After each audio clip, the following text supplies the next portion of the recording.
the only rest time I gave myself was just enough to like catch my breath. I didn't even put a timer on. I was like, you need to go. Like if you feel like you can go, you need to go. And I was blasted. My glutes were sore, my quads were sore, my chest, all the muscles I worked. And I was just basically hitting failure. And I was struggling at 28 minutes. Like it was hard. I was burnt out. I was failing on pull-ups, failing on bench. And so that just shows that you don't need a lot of time. You can pick a spot in the gym and be like, I'm going to do these 3 movements.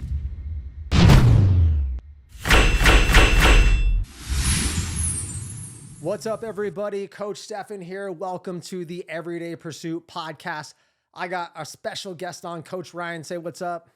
What's up, guys?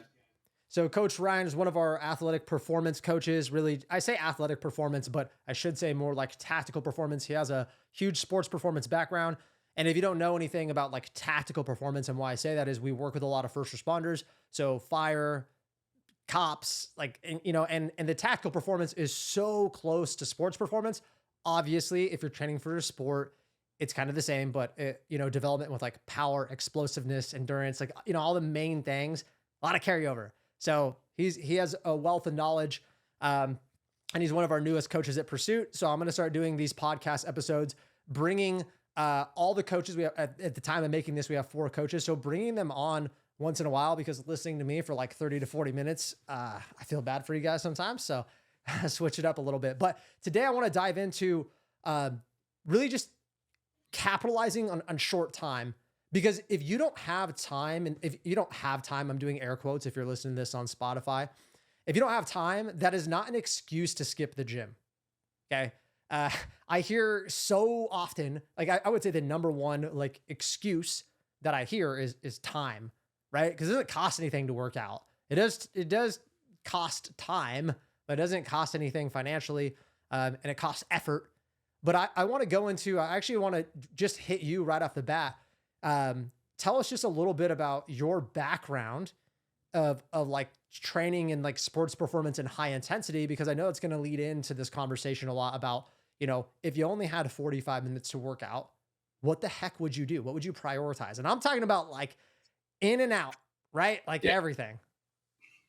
Dude. So what I've always done is it's like a meal, right? So you have like your appetizer, you have your main course, you have your dessert. I always think about, okay, so what's the most bang for my buck of each workout, right? So I always do if I'm really short on time, I do a dynamic warm-up that I know it's going to do a full body, just make sure I'm all geared up to go. And then say if I on average do 6 to 8 different exercises per session, I'll probably pick those first 4 and then target in on those. Yep. And so the things that you can kind of manipulate for a workout is your rest time in between exercises and then your exercise selection. So I always right off the back, I limit my rest a little bit shorter. This in turn means I'm probably not going to be lifting as heavy, but the intensity is going to be jacked up a little bit. So my body, it's not going to know how much weight I'm lifting, but it's going to feel heavy once I get to after that first set of exercise. And then like another thing I do is I superset some exercises. So if I'm doing a lower or full body split, usually I'll do my lower body exercises first. I'll pair like a split squat with a leg curl, because you can do split squats next to a leg curl at a public gym. And then at my upper bodies, I'll do kind of the same thing. I'll go to the dumbbell section. I'll get one bench. I'll do some sort of pressing. And then I pair that with like a bent over row where I'm using the same bench. Yeah. That way you're not running all over the gym. It's more space. You're in one space the whole time. And then so you get more bang for your buck throughout the whole 45 minutes, right? And then if I have anything extra, I'll hit like an accessory movement or 2, or maybe some arms, just something that's right, like light, quick, nothing too crazy. Yep. No, you said it as well. So guys, if you don't know, I train out of my garage gym. So I have everything I need within like arm's reach. Okay. So I am a superset king. I superset basically everything that I can because I hit a lot of different movements. But story time, there was a time where I worked for F45. If you don't know what that is, it stands for functional 45. It's like Orange Theory. It's group fitness. There's thousands of locations nationwide. I'm not a big fan of group fitness, but I will say the cool thing is they're like, get a workout in 45 minutes. Now, basically the theme of that is like, there's cardio days, there's strength days. They're not that great. They're actually, as far as group fitness, I will say this, they're probably one of the better group fitness places I've trained at for sure, because they do prioritize like big compound movements. It's very like athletic. There's a lot of jumping. Still not a perfect program, probably not what you should do. But the cool thing is they understood that like 30 minutes probably isn't enough. An hour, just people couldn't stomach it. They're like, oh, an hour, which blows my mind, but we might go there, but I'm not going to go there right now. But it's like, okay, 45 minutes. And I'm talking about like, they put a timer. So that included the warm up, which is a sad warm up. It included maybe like a 1 minute stretch. Usually the stretch was after, but like they wanted to get people out in and out in 45 minutes. And it really opened my mind to like, you can kill yourself, not just doing mindless burpees and stuff, but like you can get in a good, high intensity, solid workout in 45 minutes. And I knew that for being like a wrestler and playing sports my whole life and training. But I think a lot of people go to a commercial gym and like you said, they're like, how do I make this effective? I mean, I feel like, man, by the time, let's say leg day, by the time I warm up my lower body and my hips and do kind of a dynamic warm up, I get on the bar and I start doing my sets and my squats. Like I can get squats and like step back reverse lunges and then I'm done. And that is true, right? If you're going to do like muscle splits, you need more time in between the sets and the reps and your muscles fatigued. And those big compound, specifically barbell movements, take a lot more warming up because your core's under load, right? Like you grabbing dumbbells and doing split squat, destroy your legs, destroy your butt. You don't really have to warm up for it. Like not really. Like you should, but not like you do for a barbell squat, right? Because you got to warm up your spine and your core and all that kind of stuff. So like I personally, I'm the same way as you. I find an area that, and it's hard to superset in commercial gyms. In fact, excuse me. In fact, we used to program, I should say, I used to program my clients a lot supersets and they're like, dude, I can't do this in a commercial gym. And I'm like, oh yeah, forgot I train at my house. So the way that I do supersets, and the reason we're saying supersets is because normally you'd have to rest like, let's just say 90 seconds to 2 minutes. When I superset, I rest like 45 seconds. So I'm cutting that in half, right? And there are some movements where you need to rest enough to get your heart rate down to do the next exercise efficiently, but musculature doesn't matter. Prime example, if I'm doing split squats, I can do pull-ups right after. I probably need my breath, like to catch my breath, but like it's a completely different muscle group. And I like to superset a lot of upper and lower, which like you said, full body is really good. And we say full body, that does not mean training your entire body. That just probably means like upper and lower, right? I think that's kind of what you're getting at. So yeah, for me, I'm a big like proponent of dumbbells. Like you said, bench and row. It's on the bench. The dumbbells are right there. Or you could do split squats and leg curls, you know, waddle the dumbbells over to the leg curl machine, right? So dumbbells are a really good way to superset in the gym. And Ryan said perfectly, it's like eating dinner, right? Like you do the main things first before you have your dessert. And the main things are those big compound movements. I mean, what gets you the most exhausted? And that's not the ultimate goal, but it's usually the big compound movements that require intensity, right? So if you go to the gym and you do calf raises, curls, leg extensions, and hamstring curls, you will break down the muscle. And if that was your goal for the workout, like more power to you. But for most of you guys that want to burn fat, build muscle, and increase your performance simultaneously, you have to be able to go into the gym and do all three. So question for you, what is like, let's just say you're going to train 3 days a week. Actually, yeah, let's start with 3. If you're training 3 days a week, what would like day one, let's say Monday, Wednesday, Friday, I'll try to make it easier for you. What would day one look like in the gym? What would you do? Am I a beginner or like how experienced I am? Yeah, so you're intermediate. Let's say, because this is a lot of clients we work with at Pursuit. A lot of our first responders are they're going to the gym. They're not totally beginners. Like they're going, but they're kind of following like a program that they maybe found on Pinterest or bodybuilding.com or maybe through high school. And they're going to the gym, but they're kind of at a plateau. They don't really have structure. Like what would you give that person? What would you say? Oh, I mean, I would do for 3 times a week. I would do full body all those 3 days, just because you're going to do the same amount of sets throughout the week. But if you're getting in there only 3 times, it's going to be better long term for you as your full body, like minus first week, you'll be able to cover between those days. And then it's going to be, I'll do a lot of like unilateral training day one. So I'll do more of for lower body, I would do like a split squat and then like a leg curl on the ground, like a slider, something kind of basic, just kind of build everything.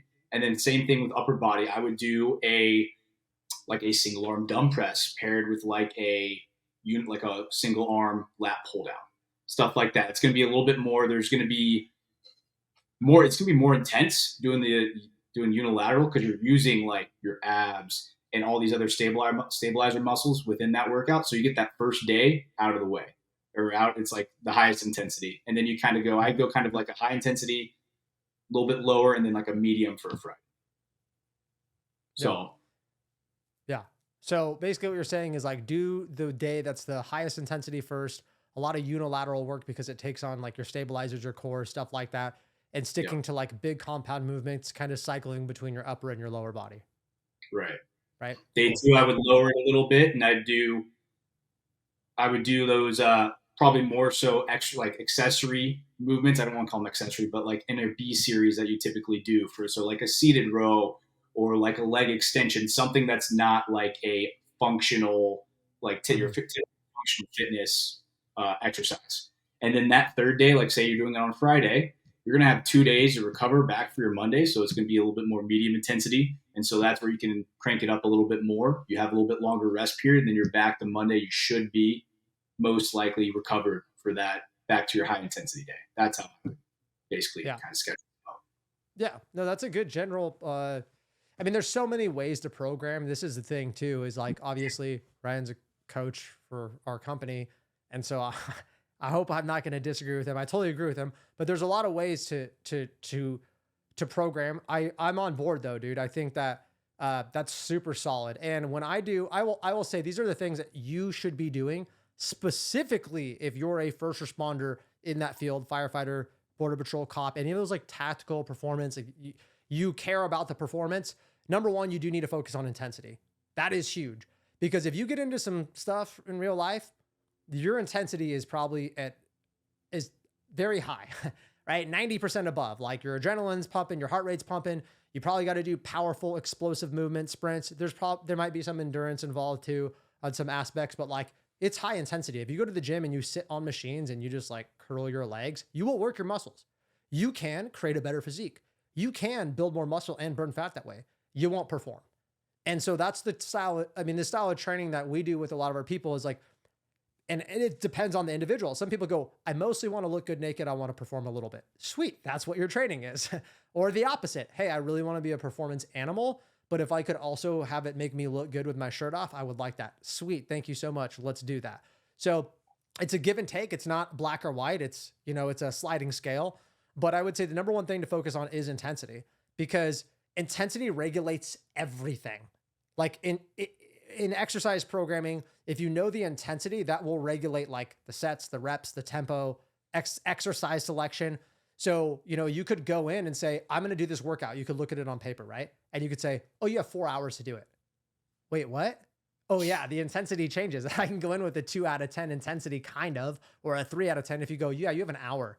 And let's say it's a 90-minute workout. You're like, dude, time to crank it up. Totally changes the workout. And that's something that CrossFit did pretty well. They go, at least, and you've done CrossFit, right? Right. Yeah. Did you coach it or did you just work out? I mainly just worked. I did it like in college. And so that was like, I went from a sports background using like performance all the time. And I was like, dude, I tried bodybuilding a little bit and I was like, there's something missing. CrossFit, it's great for a lot of community aspects. I think there's a lot of movements that a lot of people don't need to be doing, but they did a really good job of like, okay, so first part of our workouts are strength. Okay. If they were good periodized programming, I did a lot of conjugate stuff. So it was always like you had your max effort and the max lower days, and then you had your speed days. And so one day you knew going into the week what you were doing. Every week was increased by a certain percent, and then it would change every 3 to 4 weeks. And so you would progress like that. And then you do like the workout of the day. So then the intensity is up. Okay, now you're doing these movements fast you can, or however they decided to program for that day. Yep. Yeah. And we talk about CrossFit a lot for 2 reasons. Number one, I know a lot of you guys, if you're a first responder, I know you've contemplated or done CrossFit. I hear it all the time because you like intensity, kind of badasses, right? So you're like, I don't want some soft stuff. Like I want to push myself. And a lot of like the fire specifically, like at least from what I've seen, don't come kill me if you're LEO, but a lot of our fire guys like work out as a crew or in intensity or in their gear and their mask. So CrossFit is just like the option, except you said a really good point is there's a lot of movements in there that don't have a lot of carryover. And so I generally don't recommend CrossFit. Community aspect's great. Working out as a group is great, but I think it should be more individualized, customized specifically for your schedule, like, right. And like where you are in your goals. And so we take components of the CrossFit. We train Coach Ryne and Coach Mike, both very, very high level performance coaches, train kind of conjugate style with a lot of our clients. It doesn't mean that it's for everybody. I like training like it because you do get bigger, faster, and stronger. And then it's a lot of hypertrophy as well. So you do look a lot better too. But basically, I do like CrossFit. But like I said, we just kind of take our spin. I don't want you to be like, oh, so you guys basically do CrossFit? No, we take the components from it. So we would take maybe the intensity factor on the Monday, right? But maybe we're like, you don't need to do snatches. Like that probably isn't a lot of carryover, maybe higher risk injury. Maybe you could do some block pulls, or maybe rack pulls, or, it just really depends on what you want to do. So for me, even when I was doing like fight training, that was actually probably the most, when I used to do like MMA and wrestling, that was the most like tactical training I did. No CrossFit components to it, but like I was an animal. Like I'm not, obviously I've never been in law enforcement. I thought about getting into fire, but even in the military, I did a lot of like performance training stuff. And when I trained like that mixed with, I did strength training, but like mixed with, I do like sprints, sandbag tosses, sleds, like tactical conditioning. That's the best way I can describe it. I felt good. I looked good. I had good endurance. I had good VO2 max. Like if I would have became a cop or a firefighter, I probably would have felt the most physically capable. Later on, like later in my years, I transitioned to a lot more like bodybuilding stuff. But even when I did that, I did functional bodybuilding, which is kind of what I do now, which is like, hey, it is bodybuilding. So you're probably going to look the best aesthetically, but you mix it in with mobility, high intensity cardio, stuff like that. And the biggest benefit that I like off of doing it, and I'm just giving you guys ideas. I'm not saying go do conjugate, go do CrossFit, go do functional bodybuilding. But for me, when I can go do, I can hit, for example, the other day, I know I'm a coach, so I'm supposed to start my workouts on time, but being a business owner and a dad of two, it doesn't always happen. And I had like 50 minutes, like in and out, like no negotiation. And I went in and I literally did safety squat bar, step back, reverse lunges on a deficit, pull-ups and dumbbell bench. Just boom, boom, boom, boom, boom, boom, boom for 45 minutes. Dude, wrecked. And the only rest time I gave myself was just enough to like catch my breath. I didn't even put a timer on. I was like, you need to go. Like if you feel like you can go, you need to go. And I was blasted. My glutes were sore, my quads were sore, my chest, all the muscles I worked. And I was just basically hitting failure. And I was struggling at 28 minutes. Like it was hard. I was burnt out. I was failing on pull-ups, failing on bench. And so that just shows that you don't need a lot of time. You can pick a spot in the gym and be like, I'm going to do these 3 movements and I'm going to do them in a circuit fashion. And you don't have to do them fast. I'm not saying you got to go in and be like, oh, super high intensity. And no. Do it slow and controlled, work the muscle, but like superset it. So slow rest time, control your tempo. Don't just do crazy pull-ups or kips. Like do like a, bodybuilding, I'm doing air quotes again, pull-up, slow, negatives, like do that, but don't rest. Like work another body part so you don't have to rest. Your heart rate will stay high, probably 75% or above. You'll burn calories. You'll create signals in your body of hypertrophy. Like, wow, we got beat up. And that's my favorite way to train, like 3 big compound movements. And if I finish them in like 35, 37 minutes, maybe set rounds for yourself. But then I'm like, I'm going to finish the bicep curls because why not? Right. Yeah. No, like I completely agree. That's like everything. The biggest thing I've changed in my training since like leaving college and being out of CrossFit is literally just minimizing my rest period. So for all my specific training, I do a lot of hypertrophy. I'll do a strength in the beginning, but I'm not trying to be super strong. Like I'm not trying to lift the world anymore. I'm getting older and I just want to feel good. And the best way for me to like my body to get stronger is just minimize the rest. So then I can only work at a certain capacity. It's just like, there's so many ways to do it. And it's just like kind of mixing and matching and figuring out which way, what works best for you, what works best for your schedule. And those days that you have only 45 minutes opposed to like maybe an hour 15, have something available that like, hey, this is my 45-minute workout. I have to go pick up the kids or I got to go to work or whatever your schedule allows. Just have something in the kind of the back, like on your program, like, okay, this is what I'm going to do. That way you don't have to think about walking the gym, like look around, and then you already wasted 5 minutes looking around. Mm-hmm. Yeah. So the best way to is just be prepared. That's all.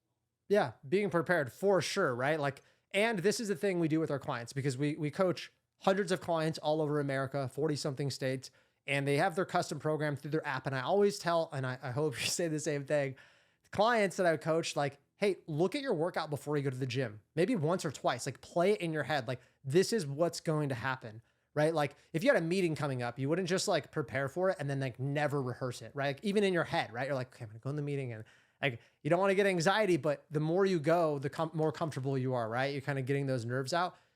Sports players do this too. They envision what they're going to do in the game. So it's kind of the same thing, right? Like you go and you watch it and you're like, okay, I'm gonna do my squats and then I rest, whatever. Okay, like I know this workout, because the option, the objective too is you're not looking at the phone, right? Like we don't want our clients staring at their phone every time. The first week you get a new program, yes, you're gonna have to look at it and how many sets, reps. But like 2-3 weeks in, you're like, okay, boom, I know this. I have clients that have been, we usually run 6 to 8 week phases, depending. It's customized, so it's very dependent. But I have clients that run, 7-week phase. After week 2, they're like, I know what this workout is. And they look at their phone to put their reps, and we track data. We are science-based coaches, but they're not like staring at it. Good, because they know what they're doing. They're not like questioning it. And then they could just go and work intensely. And I actually see their workout time just go boop, boop, boop. It like starts to decrease, which is good. And usually they also get to rate their workout on a 1 to 10. Almost always their intensity goes up. It was like, oh, it took me an hour and 31 minutes. It was a 6. The next week, it took me an hour and 20 minutes and it was an 8. And I was like, what happened? They're like, yeah, I just like was able to push. I wasn't like spending the time thinking about it. I wasn't spending the time watching the video. Like I just did it. And I know, and that's the point of like doing a few compound exercises, because it's mindless. And I'm not saying do this, but if I was like, yeah, just go to failure on all of them. And once you've gone to failure or like really close to near failure, just go to the next movement. And I just want you to do rounds and circuits of those 3 exercises for 30 minutes, set a timer. Mindless, hard ass work, right? And that's kind of the power of it. So a couple things you guys need to focus on. Number 1 is decide the intensity. If it's 45 minutes, it should be pretty high. I'm not saying 10 out of 10, leave your soul on the gym floor. That's not what we're saying. He said pretty high intensity, lower-ish intensity, maybe some single joint movements, more so isolation. Friday, moderate intensity, maybe high intensity again because you have 2 rest days, right? So you can do stuff there. And then you want to look at like, I would take the movements you do and just figure out which ones are the most important, right? Obviously, if it is hard because you're like, well, what if I plan for a 90-minute workout and I don't like have a 45-minute workout plan? Ideally, you'd be like, I know I only have 45 minutes, so this is planned to be a 3 or 4 movement circuit style superset 45-minute workout. If that didn't happen, if you're like, my kid threw up and now I only have 45 minutes, just do the first couple movements. I mean, that's why we program our clients big compound movements in the beginning, right? Stick to the things that give you the most bang for your buck. Multi-joint. You want to know what they are? Squat, bench, deadlift, overhead press, row, pull, like the big ones. Okay. Lunge, those things too. Some big unilateral movements are, big. I consider those big compound movements, lunges, things like that. And then number 2, I would give yourself, I like timers, guys. Now I'm competitive, so I work and I don't want to think about like things. So you probably have your headphones in the gym. Just be like, hey Siri, set a time. I hope it doesn't do it. Hey Siri, set a timer for 45 minutes. And then she's like, whatever. Okay, timer set. And I'm like, it's go time. I throw my phone in my gym bag, or if you're doing the app, whatever, and I set it and I know, I'm like, I'm done. When it rings, I'm done. And so you only know, you only got so much time. And I like that pressure sometimes. And I'm just going to look and I'm going to do like a quick audible. I'm going to be like, all right, so today I had, let's just say legs. I'm like, all right, what's my weakest areas and what's high intensity? All right, I got to work on my lunges, my unilateral. All right, I'm going to do that. I'll probably do the leg press, and then I'm going to do this one auxiliary. Cool. Because you get more bang for your buck, really like pushing yourself on specific movements anyways, like more volume, maybe more weight, more sets, more reps, whatever, than doing like 10 different movements, which I see people do a lot. They'll go in and be like, oh, 2 here and 2 here. And I hit all my muscle groups. And I'm like, the point is to like get stronger at that movement and to break the muscle down. That's hard to do with 1 or 2 sets for most people, right? Right. You have anything to add? Like any advice that you would give to people that are like, hey, I'm somebody maybe that's starting out and I'm not the person that even plans for 90 minutes. That's insane, guys. I just want to do like 45 minutes normally. Like if I could do a 45-minute workout, like I could digest that I could implement that into my workout. What advice would you give that person if they're like looking for a program or planning something, or what would you say to that person? Um, there's no right answer, but if you're starting out and like just say you're okay, I'm trying to start the habit of going to the gym, getting some exercise. I would pick 3 or 4 exercises, typically something that's like a push pull, squat, hinge, something like that, and then superset them and just be in an area. Usually, if you're newer, you're going to start with like dumbbells. Find one spot. You don't have to move around. You just do your thing. You do, your 12 reps with a good tempo. Take a minute in between, and that's going to get you the most bang for your buck starting out. That's a lot of my clients, even if they are intermediate. I'll do what's called like an accumulation phase, and then so I'll chunk a couple exercises together and give them a little bit lower rest, so they're building that base, which is what you're doing, and then that way we can work off of that in the future. Your body learns how to recover faster, and then et cetera, like that. Yeah. Yeah, no, that's great advice. And here's my last advice if you're like in the first responder kind of community and you care about your cardio and performance. I actually just wrote a post on this. The number one thing that you need to really worry about, it's talked about, but like it's a sleeping giant, is your cardio. Like if you're in law enforcement and you get on the ground with somebody, I would say that I know you have to have the skill. Okay, I get it. I get you got to maybe do some jujitsu. You got to roll. That's fine. You should have the power, all that. But like your cardio, because I don't care how skilled you are and how strong you are. If your cardio sucks, you will lose that battle. Like once you're gassed, you're gassed. And I've seen it happen time and time again. Just go look up like fights on YouTube. Just people. It doesn't have to be law enforcement. And like the big dude, 30 seconds in, like can't move. His arms lock up, all that. Just imagine if that guy were to like 1 or 2 days a week do like high intensity, 85 or above. Like it's teaching your body, hey, when you're tired, I can keep going. And also, again, not in law enforcement, but we have a lot of clients that are, some things are repeated bouts, right? Like if I was chasing somebody, it's not just a sprint. Sometimes it's like sprint, stop, sprint, stop, sprint, stop, adrenaline, stop. So it's just like, it is intervals. It is a form of high intensity intervals for your body. And so being able to kind of do that adaptation, right? It like the training in the gym should have some carryover. And I can tell you that like one of the best ways to do it is to superset, is to do high intensity. Now, you don't have to do it in 45-minute workouts, but I see some people that spend 90 minutes to 2 hours in the gym and they're working out, let's just say softly. I see it all the time. I go to a big commercial gym and they're like, and they're texting, they kind of walk around and blah, blah, blah. Like people stare at me like I'm a weird ass person in the gym. I'm not even kidding you. And I go and I'm pushing sleds and people are like, wow, this guy's like breathing like super hard. Why is he pushing sleds? He's the only guy that does 10 reps back and forth with a minute rest in between. And he's dying. And he is like, nobody does that. Every time I go to the gym, I'm not saying I'm the only one or the best, but like people generally don't train like that. You should be training like that. If you go to a CrossFit gym, everybody's training like that, right? Like that's the truth. Everybody's training like a badass. They're putting in max effort. Why do you think they look like animals? Why do you think they have good performance? A lot of it is based on intensity over anything else. So that's like one good benefit about training shorter. If you sit there and you're like, all right, I got 45 minutes, like let's go to it. And I will tell you that the less movements you have, generally, like it allows you to put more intensity into the workout, right? You're like, I just got these 3. So good starting point though, man. And I appreciate you jumping on with me. Unfortunately too, when we do exercise programming podcasts, I don't know which you listen to, but like episodes, it's really hard. As you said, there's no right answer. Like if a good coach, basically any question that you ask, this is going to piss you off maybe, but the answer usually is, it depends. Like that's really probably the best answer we can give you. And so I don't know who you are listening to this. If you guys have more specific questions, find me on social media. It's StephenCoons_fit. You can go to our website, thepursuithp.com, fill out a form to chat with me. Not if you have specific questions, but if you are interested in getting a custom programming. But yeah, it's hard to answer, right? But we're trying to give you as much general overview so you can kind of be like, it's framework, okay? It's literally just framework. It's almost like if you're getting advice on every area of your life. Sometimes you don't need like, oh, do this exact thing. Like that can help. But a lot of times it's like, oh, when you get in these situations, like this is the best. You're like, oh, so I can apply that to basically any of these situations. Yes, that's the best way to learn. And so we're trying to teach you is like the basics of what we teach this is literally what we teach our clients, right? I mean, dude, there's no perfect program. There's bad, there's good, there's really like great programs, but every program should be malleable. So like nothing's going to go according to plan. So you should be able, like, there should be parts of your program where you can change it if need be. You know. Yep. That's like, yeah, 100%, dude, 100%.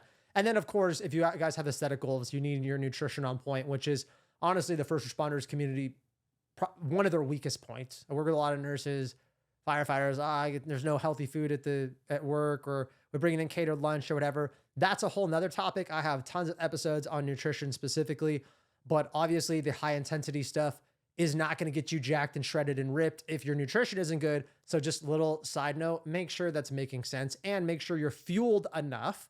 So when you go in and you're doing the high intensity workouts, you're not like, yeah, I had like 1 gram of carb today and I feel lightheaded, like I'm going to throw up doing a high intensity workout.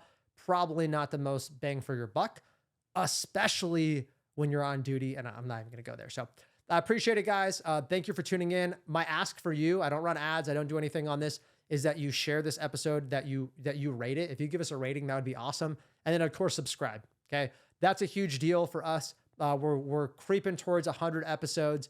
I put a lot of time, money, effort into this podcast, literally for you guys and to just give you value. So that's my ask for you. If you think it sucks, unsubscribe and leave me a bad review. You might hurt my feelings, but like, if it's good, let me know so I can keep doing these and keep recording them. So I appreciate you jumping on, Coach. And you'll see him on, we're going to have him on other episodes, Wealth of Knowledge. If you guys have any specific questions for him or you want to follow him, tell him what your handle is. My Instagram handle is just Rye Glazier with an extra R at the end. Yeah. RYGLAZIER. And then first name RYNE. Right. Yeah. Cool. And we'll put him down below so you guys can kind of follow him and see his journey too. So I appreciate it, guys. I love you, and we'll talk to you next time.